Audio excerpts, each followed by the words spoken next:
Yo, boys and girls, your boy's got a little man bun coming through. My hair is so long. It's insane. What is going on, dudes? This is VaporTheGamer, and welcome back to another episode of Vapor Reacts. I know I'm behind a couple days, almost, I think over a week now, of the new game theory that was just uploaded for FNAF, okay? So I'm just gonna get right into it because it's another long one. This one is titled FNAF, Your Pain Fuels Us. If you don't remember the last one, I suggest you go check it out before this one. I'm sure there's gonna be some sort of insight on it. It was pretty gruesome, and it revealed a lot of stuff about Sister Location. But anyways, guys, everything will be linked in the description down below so you can check everything out for yourself, okay, along with the Game Theorists channel. Please go subscribe, put the bell notification on for other theories that are also maybe not FNAF related. Also, happy 4th of July to all my American fans out there. Honestly, I think more than half of my fan base is in America, so guys, it's for you. Go have some fun, alright? So I'm gonna click play on this bad boy. In 3, 2, 1, boom. Got my food. I got my munchies. Who'll be that? Oh, that was a clip. That's an arm. What the fart? It creates an endoscar.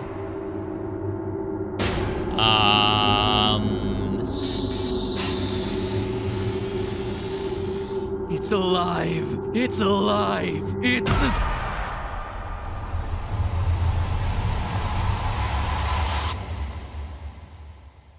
Right. I'm gonna eat one of these now. Hello, Internet! Welcome to Game Theory, where today we're covering the scariest topic in all of FNAF lore, the timeline.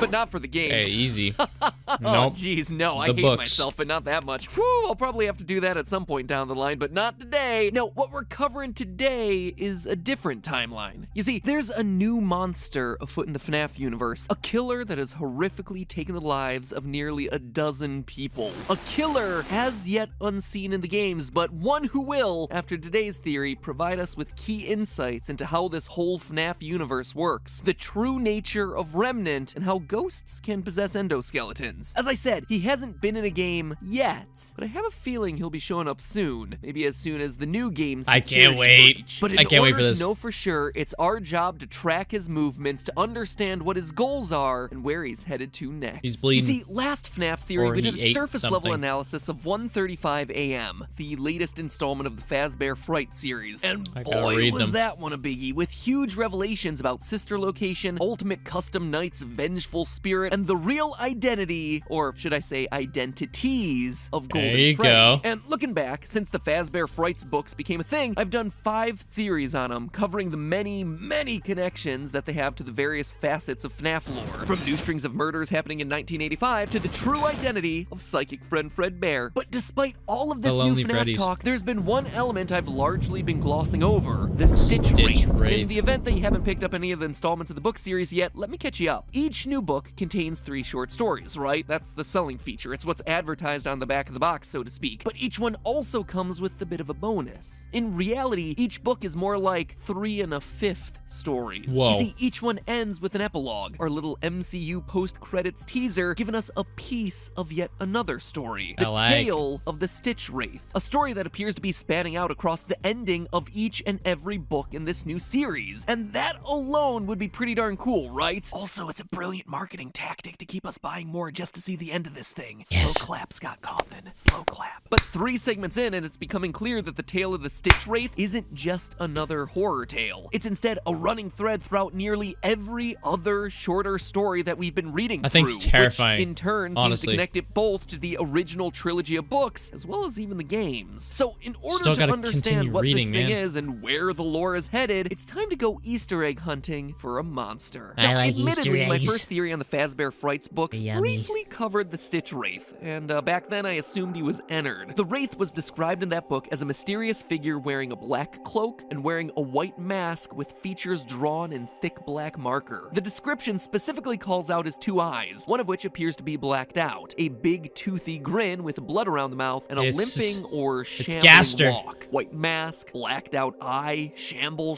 shake. It seems like a slam dunk for Ennard. However, Really the does. epilogue for 1:35 AM threw that hypothesis out the window, as it revealed just exactly how the Stitchwraith was brought to life. A process that actually reveals a lot about how this series' mythos works. In this epilogue, we're introduced to Dr. Phineas Taggart, not to be confused with his friend Phineas Dr. Ferb? Ferb Fletcher. There it is. Phineas I was is waiting a for bit of a that. mad scientist type, studying the Never watched it. untapped I'm too old power of for that. human emotion. As he says himself, quote, "Human emotion is slower to impact, more insidious. It emanates from us, or is excreted from us like sweat or tears, and it wafts outward like a noxious cloud soaking into the surroundings." In Ugh. particular, his research is centered around the intense emotion of agony. In order to study it, we see that Agony. Phineas collects hundreds of haunted objects to search for this Rubik's emotion Cube's trapped haunted? inside. Again, from the book, the word haunted could mean showing signs of torment or some kind of mental anguish. These items on Phineas's shelves weren't possessed by ghosts. The ones that were truly haunted were energized by agony. Agony, I'm convinced, radiates farther from people than any other emotion, Phineas said. My work is focused on my hypothesis that you can Nah, take a fuck's sake. saturation of agony, add any sort of intelligence, even an artificial one, and they'll combine together to transmute the energy of emotion into the energy of physical action. Whoa. This, I believe, is what explains what people call haunted objects. And already you might be Yes. starting to see how this all ties into what we already know about this Poltergeist. franchise. In FNAF 6's Insanity ending, we were introduced to the blueprints outlining how the sister location Scooper worked, and it was, well,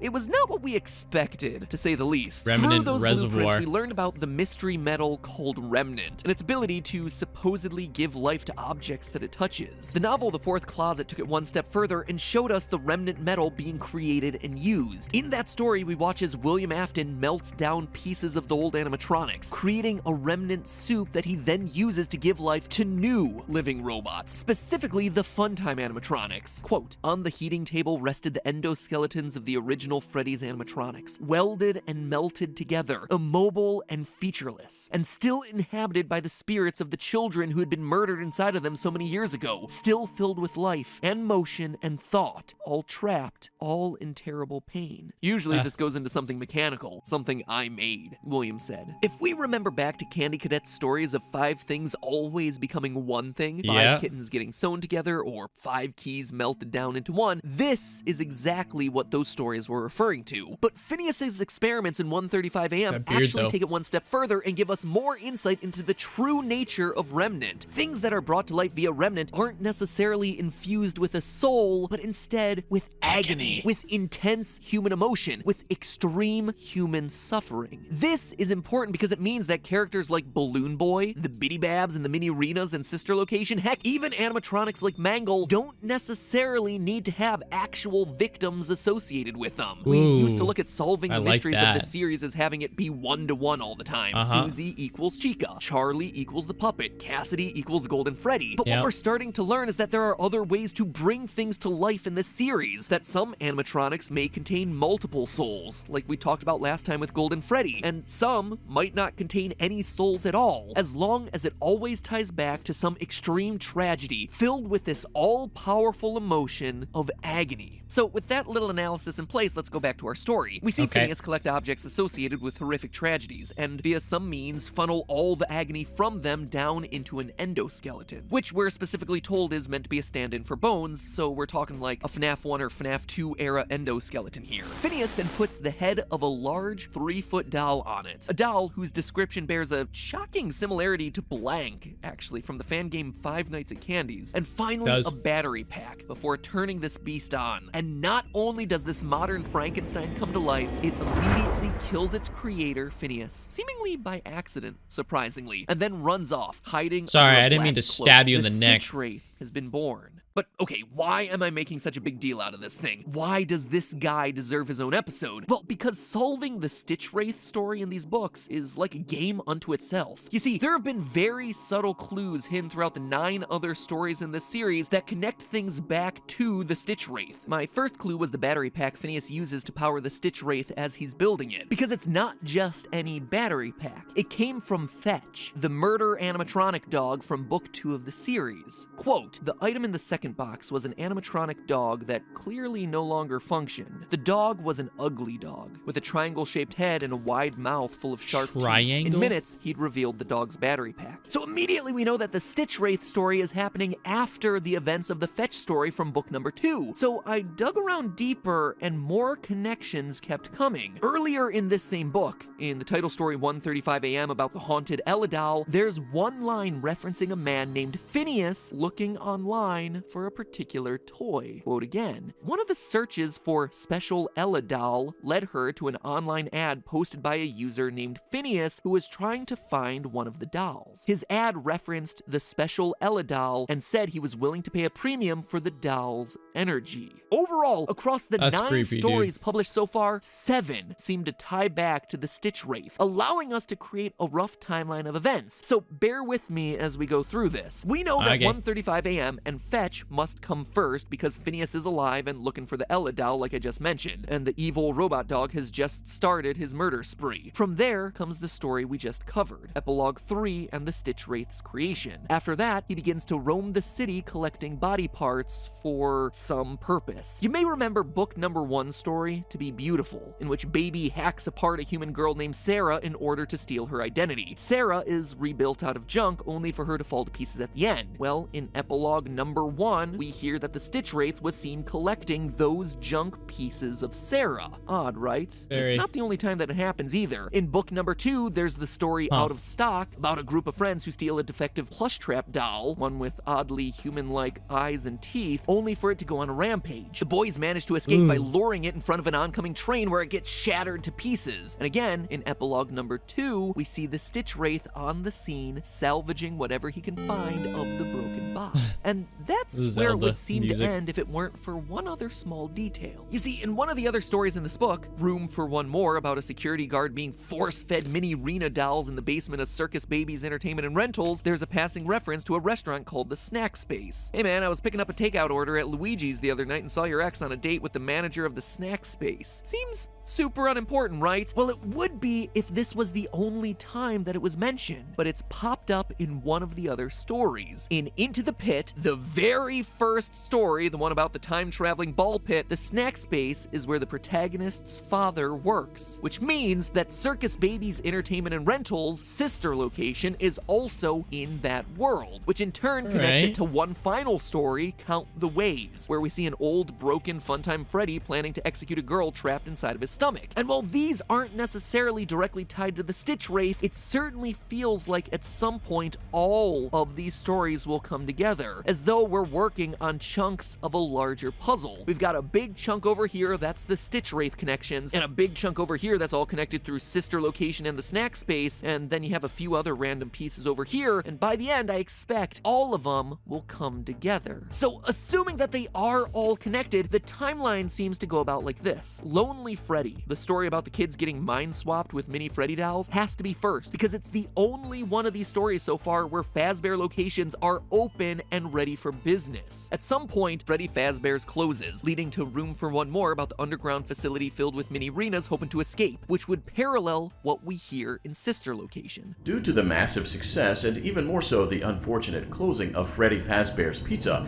it was clear that the stage was set, no pun intended, for another contender in children's entertainment. At some point, Baby and the mini Renas escape from that underground facility, leading to 1:35 a.m. with Phineas looking for the haunted doll and Greg activating the murder dog in an abandoned Freddy Fazbear's in Fetch. From there, the next major moment is Stitchwraith's creation in Epilogue 3, which then leads to his quest for body parts in To Be Beautiful Epilogue 1 and Out of Stock Epilogue 2. We also know that Into the Pit and The New Kid happen near the end of the timeline since they both feature a closed down, forgotten, or repurposed Freddy's building. Also, there's Count the Ways, which is towards the end of this timeline grouped with these other stories since a retired Funtime Freddy is just randomly sitting in a garage killing kids. What does all of this tell us? What was the purpose of doing all this work? Well, first, all of this seems to connect us pretty solidly into the book trilogy. The fact that we have an Ella doll infused with agony that Phineas wants his hands on perfectly matches the Ella doll that Henry made for his daughter Charlie. To quote from the fourth closet, agony erupted, flooding the room with its sound. A man lay curled on the floor floor. Something cradled tightly in his arms, and when his mouth opened, the room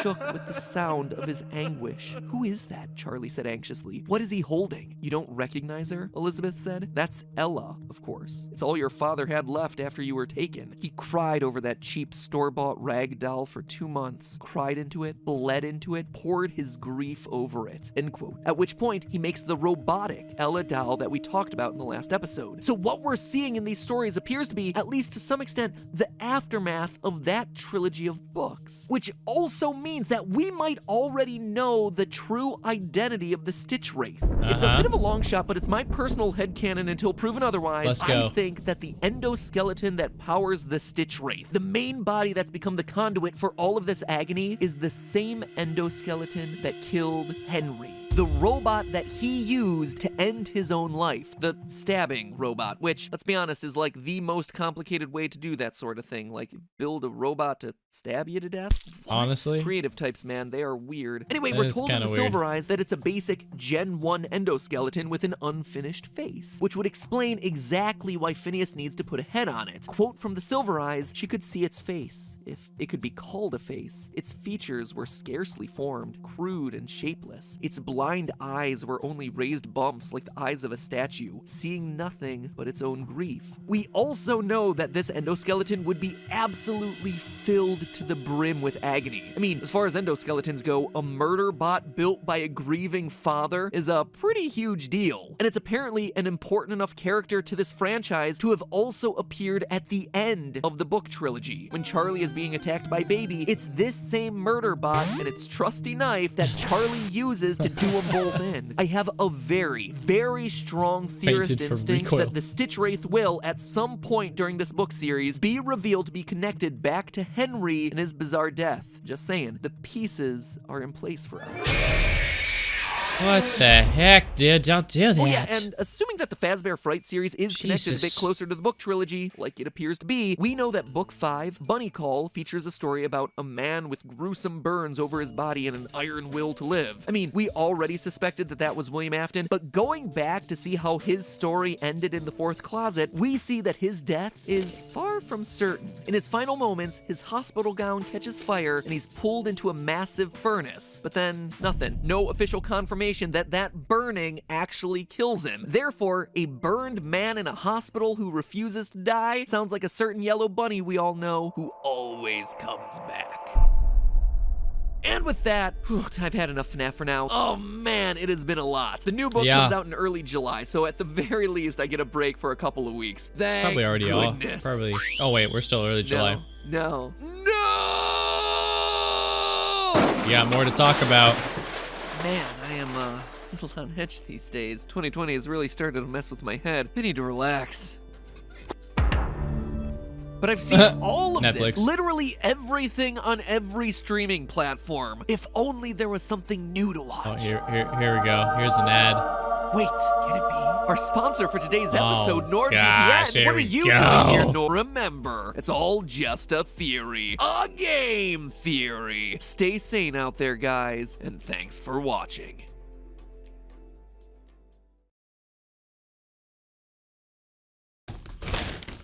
What? What the heck happened? Where am I? Okay, I'm ready to record the reaction to this now. Oh. All right, it happened already. Dude, that was actually so sick. I really want to know more about this Stitchwraith, and I want to know like who it actually could be and who built it. I kind of think that it could be Henry. Henry wanting to build this robot to kill him, which is really weird in a sense, but you know what?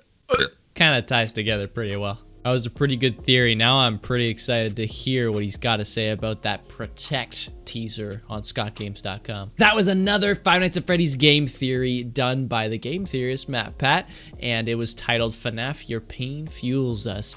Let me know what you guys think in the comment section below, and everything will be linked in the description down below so you can check everything out for yourself, okay, along with the Game Theorist channel. Please go subscribe, put the bell notification on, because I'm sure there's going to be something coming out soon FNAF related. There's gonna be 2 videos today, so there's another reaction coming out right after this. Like it if you enjoyed, subscribe for more videos, and I'll see you in the next one.